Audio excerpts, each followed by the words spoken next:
Welcome back to Study Hub, जहां हम पढ़ते हैं मैथ। प्रीवियस वीडियो में हमने एक्सरसाइज नंबर 10.2 जो कि किस बेस्ड है, सर्कल के क्वेश्चन नंबर 1, 2 और 3 को पढ़ लिया था।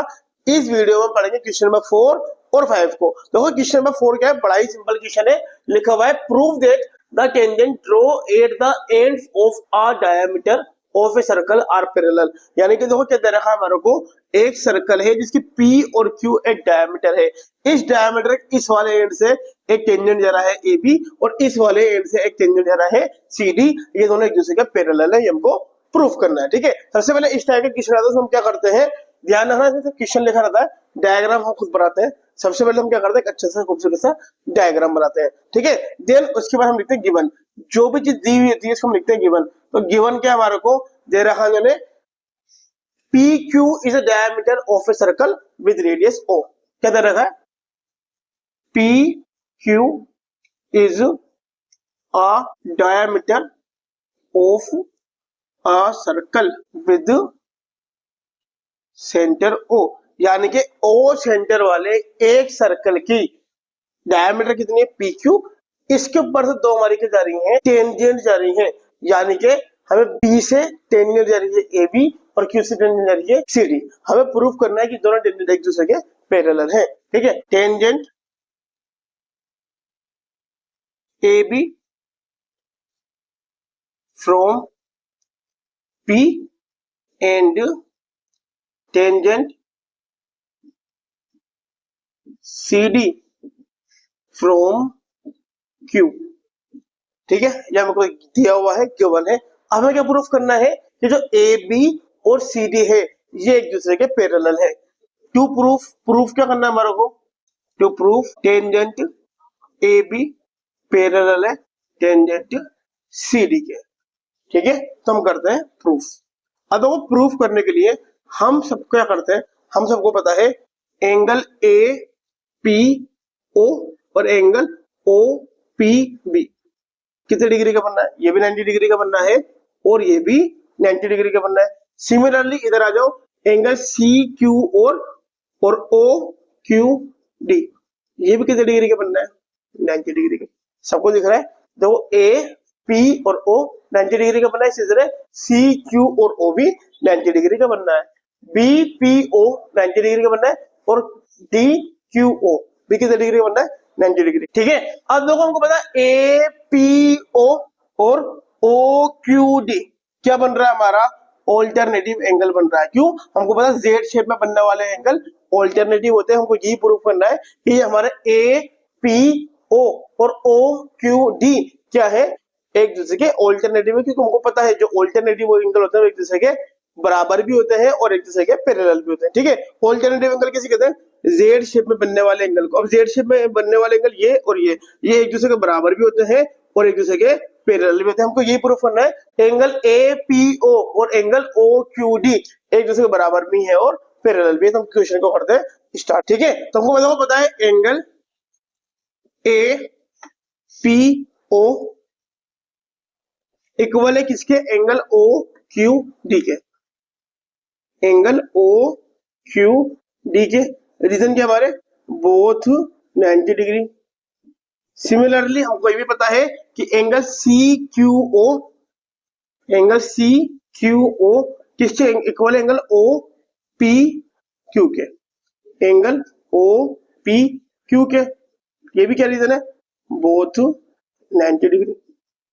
ये भी 90 डिग्री के हैं और ये भी 90 डिग्री। इसके अलावा हमको पता है कि angle APO plus angle OQD दोनों एक दूसरे के बराबर है। APO और OQD क्यों बराबर है, OQD क्यों बराबर है, क्योंकि ऑल्टरनेटिव इंटीरियर एंगल है। क्यों है, ऑल्टरनेटिव इंटीरियर एंगल। हमको पता है Z शेप में बनने वाले एंगल को बोलते हैं ऑल्टरनेटिव एंगल। ठीक है, और हमको पता है जो भी एंगल ऑल्टरनेटिव एंगल होते हैं वो एक दूसरे के इक्वल तो होते ही है, साथ के साथ एक दूसरे के पैरेलल भी होते हैं। तो यहाँ लिख देंगे we know that angle APO and angle OQD are equal and alternate. दोनों इक्वल भी है और अल्टरनेट में हमको पता है ऑल्टरनेट और इक्वल एंगल क्या होता है, एक दूसरे के पैरेलल होते हैं। Hence angle APO angle A P O parallel हो जाएगा किसके, एंगल ओ क्यू डी के, एंगल ओ क्यू डी के, यानी कि जो हमारा ए बी है इसी तरह सी क्यू ओ किसके पैरेलल हो जाएगा, ओ क्यू डी के, यानी कि जो हमारी लाइन है ए बी वो किसके पैरेलल हो जाएगी, सी डी के, hence A B parallel C D. ठीक है, हमको ये प्रूव करना है। I hope you all are understand. अब देखते हैं क्वेश्चन नंबर 5 और इस वीडियो को करते हैं स्टार्ट करते हैं क्वेश्चन नंबर 5। क्वेश्चन नंबर 5 में लिखा हुआ है prove that the perpendicular at a point of contact to the tangent to a circle passes through the centre, यानी कि एक हमारा सर्कल है और एक हमारा क्या है, टेंजेंट है। ठीक है, टेंजेंट इस पॉइंट पे टच करना बोलते हैं पॉइंट ऑफ कांटेक्ट। हमको ये प्रूफ करना है पॉइंट ऑफ कांटेक्ट से जो भी हमारा परपेंडिकुलर जाता है वो सेंटर से होकर गुजरता है, ये हमको पता है, लेकिन ये बात हमारे को प्रूफ करनी है। ठीक है, हमें क्या प्रूफ करना है कि पॉइंट ऑफ कांटेक्ट जो होता है वो कहां से होकर गुजरता है, सेंटर से होकर गुजरता है। अब इसको प्रूफ कैसे करेंगे, सबसे पहले हम गिवन लिखते हैं। Given A B is a tangent to a circle with center O and P is a point of contact, point of contact।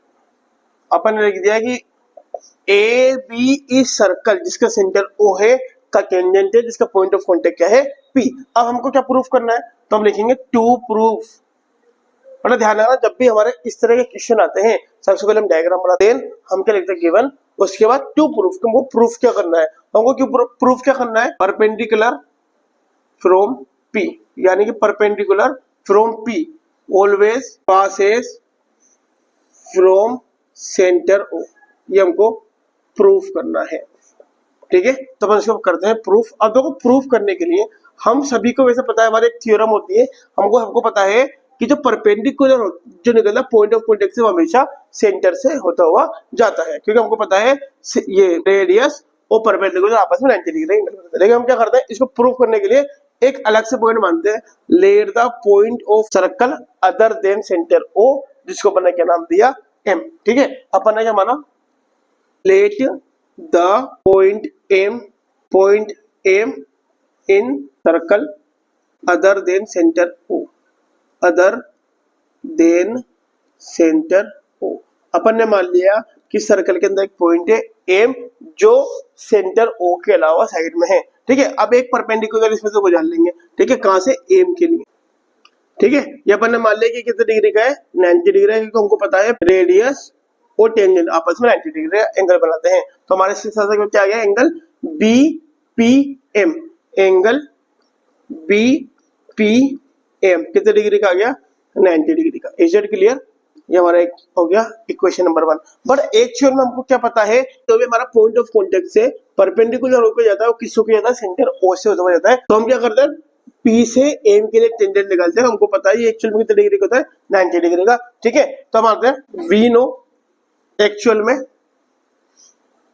Perpendicular from P is passes through centre, यानी कि हमको पता है कि जो परपेंडिकुलर होता है P से कहां पे जाता है, O के लिए जाता है, यानी कि एंगल BPO कितने डिग्री का है, 90 डिग्री का। ये हमारा इक्वेशन नंबर 2 जाता है। ठीक है, अब देखो हमारा इक्वेशन नंबर 1 क्या कर रहा है कि एंगल BPM यानी कितने डिग्री का है, 90 डिग्री का, और इक्वेशन 2 क्या कह रही है, BPO कितने डिग्री का, 90 डिग्री का। ठीक है, तो हम दोनों को कंपेयर करते हैं on comparing equation 1 and equation 2। अब देखो हमसे इक्वेशन 1 क्या करिए, इक्वेशन 1 भी कह रही है कि 90 डिग्री का है, यानी कि एंगल BPM भी 90 डिग्री का और एंगल BPO भी 90 डिग्री का है।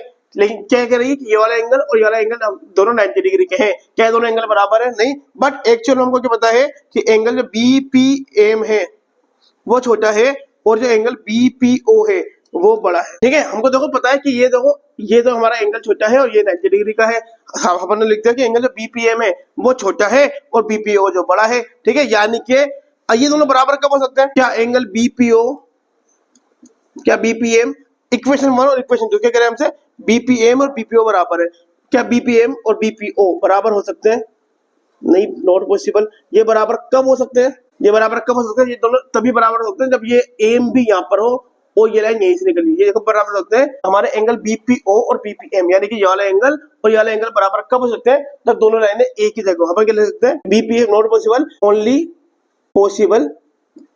ये कब पॉसिबल हो सकता है, when angle BPM and angle BPO are coincide, यानी कि एक ही लाइन पर हो, एक ही जैसे हो, एक ही जगह हो, तभी ऐसा हो सकता है। हेंस इसका मतलब क्या पता लगा, जो भी हमारा परपेंडिकुलर होगा फ्रॉम पी, कहां से होकर गुजरेगा, पासेस थ्रू सेंटर ओ। ये हमको प्रूफ करना है। आई होप आप सभी के समझ में आया है। समझ में आया है तो क्या करना है, वीडियो को लाइक करना है, हमारे चैनल स्टडी ऐप को सब्सक्राइब करना है और पढ़ते रहना है। हम मेहनत करेंगे तभी बोर्ड एग्जाम में maximum to maximum number achieve कर सकते हैं। मिलते हैं नेक्स्ट वीडियो में इसके आगे के क्वेश्चन के साथ, तब तक के लिए बाय।